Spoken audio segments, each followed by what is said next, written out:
Breaking news చూస్తున్నాం. 4 రాష్ట్రాలు ఒక కేంద్ర పాలిత ప్రాంతం. ఈ 5 చోట్ల ఎవరు విజయం సాధిస్తారు, ఎవరు పరాజయం పాలవుతారో మరికొన్ని గంటల్లో తేలబోతోంది. ఎన్నికల కౌంటింగ్ ఉదయం 8 గంటలకు ప్రారంభం కానుంది. కేరళ అసెంబ్లీ ఎన్నికల ఫలితాలు మరికొన్ని గంటల్లో వెలువడనున్నాయి. అంతకు ముందే ముఖ్యమంత్రి పినరయి విజయన్ తన పేరు వెనుక సీఎం అనే పదాన్ని తొలగించుకున్నారు. తమిళనాడులో ఓట్ల లెక్కింపునకు ఒకరోజు ముందే రిసార్ట్ రాజకీయాలు కూడా మొదలయ్యాయి. ఈసారి రాష్ట్రంలో హంగొస్తుందని, తానే కింగ్ మేకర్ అవుతానన్న ధీమాతో ఉన్న టీవీకే అధ్యక్షుడు దళపతి విజయ్ తన ఎమ్మెల్యేలందరినీ రిసార్ట్కు తరలించే ఏర్పాట్లు కూడా చేస్తున్నారు. టీఎంసీ బీజేపీ మధ్య నువ్వా నేనా అన్నట్లుగా పోటీ ఉన్న బెంగాల్లో ఈ పరిస్థితినైనా ఎదుర్కొనేందుకు సీఎం మమతా బెనర్జీ సిద్ధమయ్యారు. ఆదివారమే తన పార్టీ కౌంటింగ్ ఏజెంట్లకు ఆ మేరకు దిశానిర్దేశం చేశారు. బెంగాల్, అస్సాం, తమిళనాడు, కేరళంతో పాటు కేంద్ర పాలిత ప్రాంతం పుదుచ్చేరి అసెంబ్లీలకు గత నెలలో జరిగిన ఎన్నికల ఫలితాలు ఇవాళ వెలువడనున్నాయి. ఆయా రాష్ట్రాల్లో ఓట్ల లెక్కింపు కోసం కేంద్ర ఎన్నికల సంఘం విస్తృత ఏర్పాట్లు చేసింది. ఉదయం 8 గంటలకు పోస్టల్ బ్యాలెట్లతో ఓట్ల లెక్కింపు ప్రారంభమవుతుంది.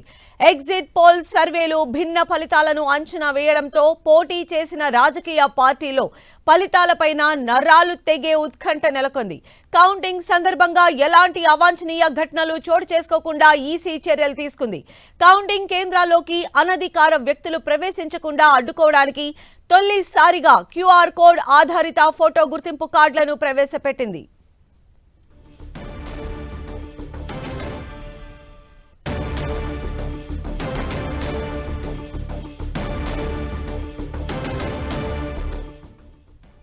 సో ఈరోజు బిగ్ డే, రిజల్ట్స్ డే. మరి ఈరోజు కౌంటింగ్ సంబంధించి అన్ని ప్రక్రియ కూడా సంసిద్ధంగా ఉన్నారు ఎలక్షన్ కమిషన్ అధికారులు. అదేవిధంగా కౌంటింగ్ కేంద్రాల వద్ద కూడా పటిష్ట భద్రతను కూడా ఏర్పాటు చేయడం జరిగింది. 8 గంటల నుంచి కూడా కౌంటింగ్ ప్రక్రియ మొదలు కాబోతోంది. మరిన్ని అప్డేట్స్ కూడా తెలుసుకుందాం. మా ప్రతినిధి గోపి మనకు అందుబాటులో ఉన్నారు. గోపి, సంధ్య మరికాసేపట్లో పశ్చిమ బెంగాల్, తమిళనాడు, పుదుచ్చేరి, కేరళ రాష్ట్రాలకు జరిగిన ఎన్నికలకు సంబంధించిన ఓట్ల లెక్కింపు ప్రక్రియ ప్రారంభం కానుంది. ముందుగా 8 గంటలకు పోస్టల్ బ్యాలెట్లను లెక్కిస్తారు. ఆ తర్వాత రౌండ్ల వారీగా ఈవీఎంల లెక్కింపు ఉంటుంది. 824 అసెంబ్లీ స్థానాలకు జరిగిన ఈ ఎన్నికలకు సంబంధించి 2 విడతలుగా కూడా ఈ ఎన్నికలు జరగడం జరిగింది. మరి ముఖ్యంగా ఇటు పశ్చిమ బెంగాల్, తమిళనాడులో గతంలో ఎన్నడూ కూడా లేనటువంటి ఓటింగు శాతం నమోదైన నేపథ్యంలో ఓటర్లు ఎవరిని ప్రసన్నం చేసుకోబోతున్నారన్న దానిపైన కూడా దేశవ్యాప్తంగా కొంత ఉత్కంఠ అయితే నెలకొన్న పరిస్థితి చూస్తూ వచ్చాం. అయితే ఇందులో ఇటు ఏదైతే ఎన్నికల సందర్భంగా మొదటి దశ, రెండవ దశ 2 ఎన్నికల్లో కూడా పశ్చిమ బెంగాల్లో జరిగిన కొన్ని హింసాత్మకమైన ఘటనలు దృష్టిలో ఉంచుకొని ఎన్నికల అధికారులు చాలా కీలకంగా ఈ యొక్క ఓట్ల లెక్కింపు ప్రక్రియను కూడా తీసుకోవడం జరిగింది. అదేవిధంగా ఈ మొదటిసారి క్యూఆర్ కోడ్కు సంబంధించిన ఐడి కార్డులను కూడా ఈసారి మొదటిసారి జారీ చేశారు. అదేవిధంగా ఇటు పశ్చిమ బెంగాల్లో ఇప్పటికే కేంద్ర బలగాలతోటి పహారా కాస్తున్న పరిస్థితి ఉంది. స్ట్రాంగ్ రూమ్ల వద్ద గట్టి బందోబస్తును ఏర్పాటు చేయడం జరిగింది. మరి 8 గంటలకు ఈ ఓట్ల లెక్కింపు ప్రక్రియ ప్రారంభం కానుంది. అయితే భిన్నమైన ఏదైతే ఎగ్జిట్ పోల్స్ వచ్చిన నేపథ్యంలో మరి ఎవరికి పట్టం కట్టబోతున్నారన్న దానిపైన కూడా ఎగ్జిట్ పోల్స్ ఎటు తేల్చలేకపోవడం జరిగింది. ఇటు తమిళనాడు, అదేవిధంగా వెస్ట్ బెంగాల్ 2 ప్రదేశాల్లో కూడా ఇదే విధమైన ఎగ్జిట్ పోల్స్ రావడంతో అసలు ఈ యొక్క ఎన్నిక ప్రజలు ఏ విధంగా చూశారు, ఎవరికి పట్టం కట్టబోతున్నారు అన్న దానిపైన కొంత ఉత్కంఠ అయితే నెలకొంది. ఇప్పటికే తమిళనాడులో టీవీకే చీఫ్ విజయ్ ఏదైతే ఫామ్ హౌస్ రాజకీయాలకు కూడా తెరలేపడం జరిగింది.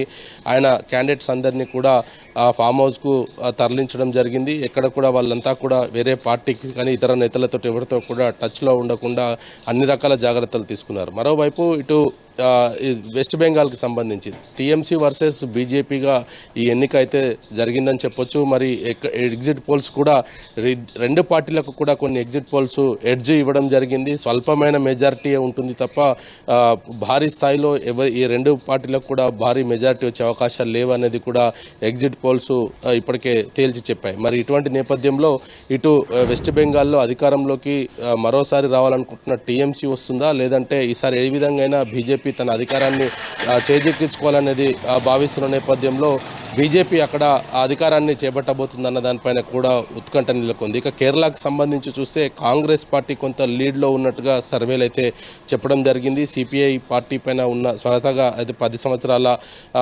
పరిపాలన తర్వాత స్వతహాగా వచ్చే ఈ యొక్క మార్పుకు సంబంధించి కాంగ్రెస్ని ఈసారి ఎన్నుకునే అవకాశాలు ఉన్నట్టుగా కూడా ఇటు ఎగ్జిట్ పోల్స్ చెప్పడం జరిగింది. ఇక పుదుచ్చేరికి అదేవిధంగా అస్సాంకి సంబంధించి ఎన్డీఏనే మరోసారి అధికారంలోకి వచ్చే అవకాశాలు ఉన్నట్టుగా కూడా మెజారిటీ సర్వే రిపోర్ట్స్ అన్ని కూడా చెప్పడం జరిగింది. మరి ఈ నేపథ్యంలో మరి 8 గంటలకు ప్రారంభం కానున్న ఈ ఓట్ల లెక్కింపు మధ్యాహ్నం వరకు ఒక క్లారిటీ వచ్చే అవకాశాలు అయితే కనపడుతున్నాయి. 824 అసెంబ్లీ స్థానాలకు జరిగిన ఈ ఎన్నికల్లో ఏ పార్టీ అధికారాన్ని చేపట్టబోతుంది, ఏ పార్టీ గోపి మనం చూసాం ఇప్పటికే కౌంటింగ్కి సంబంధించి కూడా చాలా కట్టుదిట్టమైనటువంటి ఏర్పాట్లు చేసింది. ఎస్పెషల్లీ ఈ టగ్ ఆఫ్ వార్గా ఉన్నటువంటి అటు పశ్చిమ బెంగాల్ కావచ్చు, ఇటు తమిళనాడు ఇలాంటి ప్లేసెస్లో అంటే చెదురుమదురు ఘటనలు కూడా ఉండకూడదు అనేటువంటిదిగా ఎన్నికల సంఘం అయితే అన్ని ఏర్పాట్లు చేసింది. కౌంటింగ్ కేంద్రాల వద్ద కూడా పటిష్టమైనటువంటి భద్రతను మనం చూస్తూ ఉన్నాం. మరి షార్ప్ 8 o'clockకి బ్యాలెట్ ఓపెన్ చేసి కౌంటింగ్ ప్రక్రియ స్టార్ట్ అయ్యే విధంగా ఉందనుకోవచ్చు గ్రౌండ్ లెవెల్లో. ఖచ్చితంగా 8 గంటలకు ఓట్ల లెక్కింపు ప్రక్రియ అయితే ప్రారంభం కానుంది. దానికి సంబంధించి ఇప్పటికే అధికారులు అన్ని రకాల ఏర్పాట్లు అయితే చేయడం జరిగింది. స్ట్రాంగ్ రూమ్స్ వద్ద నుంచి ఓట్ల లెక్కింపు కేంద్రాల వద్దకు కూడా ఈవీఎంలను తరలించడం జరిగింది. పటిష్టమైన భద్రతనైతే ఏర్పాటు చేశారు. సీసీ కెమెరాల పర్యవేక్షణతో పాటు బాడీ కెమెరాస్ను కూడా ఈసారి ఇటు ఓట్ల లెక్కింపులో కూడా ఉపయోగించబోతున్నారు. డ్రోన్ల పర్యవేక్షణ, ఇటు కేంద్ర బలగాలు, రాష్ట్ర బలగాలతో పాటు ఇటు ఇంకా ఇటు ర్యాపిడ్ యాక్షన్ ఫోర్స్ కావచ్చు లేదా పారామిలిటరీ దళాలను కూడా ఇటు ఈ కౌంటింగ్ కేంద్రాల వద్ద ఏర్పాటు చేయడం జరిగింది. ముఖ్యంగా ఈసారి అనధికార వ్యక్తులు ఎవరిని కూడా లోపలికి రానివ్వకుండా అన్ని రకాల ఏర్పాట్లు అయితే చేయడం జరిగింది. ముఖ్యంగా ఘర్షణ వాతావరణం దృష్టిలో ఉంచుకొని గత ఎన్నికల సందర్భంగా జరిగిన అంశాలను కూడా దృష్టిలో ఉంచుకొని పశ్చిమ బెంగాల్కి కనుక చూస్తే గట్టి బందోబస్తును అయితే ఏర్పాటు చేశారని చెప్పొచ్చు. మరి పోస్టల్ బ్యాలెట్ లెక్కింపు దాదాపు 9 గంటల లోపు పూర్తయ్యే అవకాశాలు అయితే కనపడుతున్నాయి. ఆ తర్వాత ఈవీఎంల కౌంటింగ్ అనేది ప్రారంభం అవుతుంది. అయితే ఈవీఎంల కౌంటింగ్ ప్రారంభం కాకముందుకే మరి పోస్టల్ బ్యాలెట్లోనే ప్రజలు ఏ విధంగా అంటే ఇటు అధికారులు కావచ్చు, పోస్టల్ బ్యాలెట్ను ఉపయోగించుకున్న వాళ్ళంతా కూడా అధికార మార్పిడి కోరుకున్నారా లేదా తిరిగి అదే పార్టీకి పట్టం కట్టబోతున్నారా అన్నది కూడా కొంత దానికి సంబంధించిన తెలిసిపోతుంది. పోస్టల్ బ్యాలెట్లో ఎవరికి అధికారాన్ని కట్టబెట్టబోతున్నారు అనేది కూడా. దాని తర్వాత ఈవీఎంల లెక్కింపుకి వస్తే మధ్యాహ్నం 12-1 గంటల ప్రాంతంకే కొంత క్లారిటీ వచ్చే అవకాశాలు ఉంటాయి. ఎందుకంటే లీడ్లో ఏ పార్టీస్ ఉన్నాయి, ఏ స్థానాలు ఎవరెవరు లీడ్ చేస్తున్నారన్న దానిపైన కూడా కొంత మధ్యాహ్నం 12-1 గంట ప్రాంతం వరకు మనకు ఒక క్లారిటీ వచ్చే అవకాశాలు అయితే కనపడుతున్నాయి. మరి సాయంత్రం లోపు అసలు దేశ ప్రజలు ఈ ఎన్నికను గోపి అంటే మనం చూసినట్లయితే ఫస్ట్గా కౌంటింగ్ స్టార్ట్ అయినప్పుడు ఇప్పుడు బ్యాలెట్ బాక్సుల కౌంటింగ్లో వచ్చినటువంటి ట్రెండ్స్, ఆ తర్వాత ఈవీఎం మిషన్స్ ఓపెన్ చేసినప్పుడు ఉన్న ట్రెండ్స్ కూడా మారిపోయిన సందర్భాలు చాలాసార్లు ఉన్నాయి.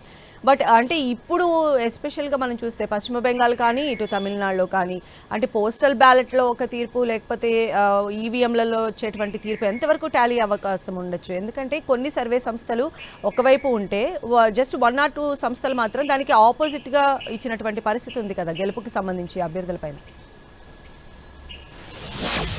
అయితే ఖచ్చితంగా పోస్టల్ బ్యాలెట్లో వచ్చిన ఫలితాలే ఈవీఎంలలో వస్తాయన్నది కూడా లేదు. కానీ ఇటు పెరిగిన పర్సెంటేజ్ అనేది ఇక్కడ అందరిలో కూడా కొంత ఉత్కంఠ అయితే చెలరేగిన పరిస్థితి ఉంది. ఎందుకంటే గతంలో కూడా ఎప్పుడు కూడా ఈ యొక్క పర్సెంటేజ్ నమోదు కాకపోవడము. అయితే ఎలక్షన్ కమిషన్ మాత్రం ఈ బోగస్ ఓట్లు తొలగించిన నేపథ్యంలోనే ఈ పర్సెంటేజ్ అనేది అక్యురేటెడ్గా రికార్డ్ అయ్యింది అనేది కూడా కేంద్ర ఎన్నికల సంఘం చెప్తూ ఉంది. కానీ మరి ఇంత 93% అంటే దాదాపు 2 ఫేసులు కలిపి 92% పైగా పశ్చిమ బెంగాల్లో పోలింగ్ నమోదైంది. అంటే స్వతంత్రం వచ్చిన తర్వాత ఇటువంటి పోలింగ్ పర్సెంటేజ్ నమోదు కాలేదనేది కూడా ఎన్నికల సంఘం చెప్తూ ఉంది. మరి ఇటువంటి సిచ్యువేషన్స్లో పోస్టల్ బ్యాలెట్కి సంబంధించిన ఓట్లు కావచ్చు లేదా ఈవీఎంలకు సంబంధించిన ఓట్లు ఈ పర్సెంటేజ్ ఎవరికి లాభం చేకూరుతుందన్న చర్చ అయితే జరుగుతుంది. అయితే దీని ప్రభావం 2029 ఎన్నికల పైన కూడా చాలా స్పష్టంగా ఉంటుంది అనేది కూడా విశ్లేషకులు చెప్తూ ఉన్నారు. ఎందుకంటే గత ఇటు వెస్ట్ బెంగాల్కి సంబంధించి కావచ్చు లేదా తమిళనాడులో ఈ మహిళా రిజర్వేషన్ రిజర్వేషన్ బిల్లు అంశం కావచ్చు, లేదా స్టాలిన్ అక్కడ కొంత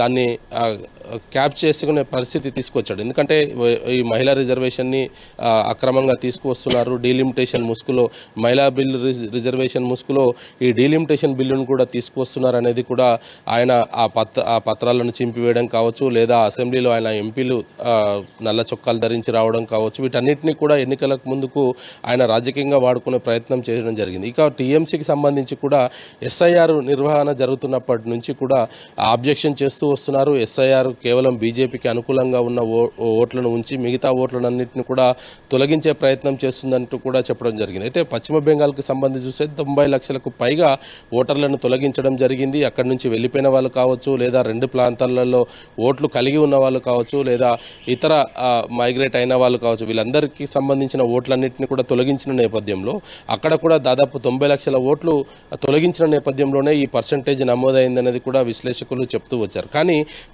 ఈ మూడోసారి అధికారంలో ఉన్న మమత మరి 4వసారికి ఆమె వస్తుందా లేదా అంటే పశ్చిమ బెంగాల్కి సంబంధించిన గత తీర్పులన్నీ చూస్తే కనుక 20 నుంచి 30 సంవత్సరాలు కూడా ఒకే పార్టీకి అధికారాన్ని కట్టబెట్టిన పరిస్థితులు ఉన్న నేపథ్యంలో ఆమెకు టీఎంసీకి కూడా అధికారాన్ని మరోసారి కట్టబెట్టబోతారు అనేది కూడా కొంత చర్చ జరుగుతుంది. కానీ బీజేపీ మాత్రం ఈసారి మమతా బెనర్జీ తీసుకొస్తున్న అంశాలకు సంబంధించి కావచ్చు, ఆమె తీసుకున్న నిర్ణయాలు కావచ్చు, ప్రజలకు సంబంధించి అనేక అంశాలపైన ఆమె పైన వ్యతిరేకత ఉంది. కాబట్టి ఈసారి బీజేపీ ఖచ్చితంగా వెస్ట్ బెంగాల్ అధికారంలోకి వచ్చి తీరుతామని చెప్తున్నారు. కానీ మరి ఓటర్లు ఎటువంటి జడ్జిమెంట్ ఇవ్వబోతున్నారు? ఈ రోజు మరి 5 రాష్ట్రాలకు సంబంధించి 4 రాష్ట్రాలు, ఒక కేంద్రపాలిత ప్రాంతంలో ప్రజలు ఎవరికి కట్టబోతున్నారు అనేది మాత్రం ఈ రోజు తేలబోతుంది.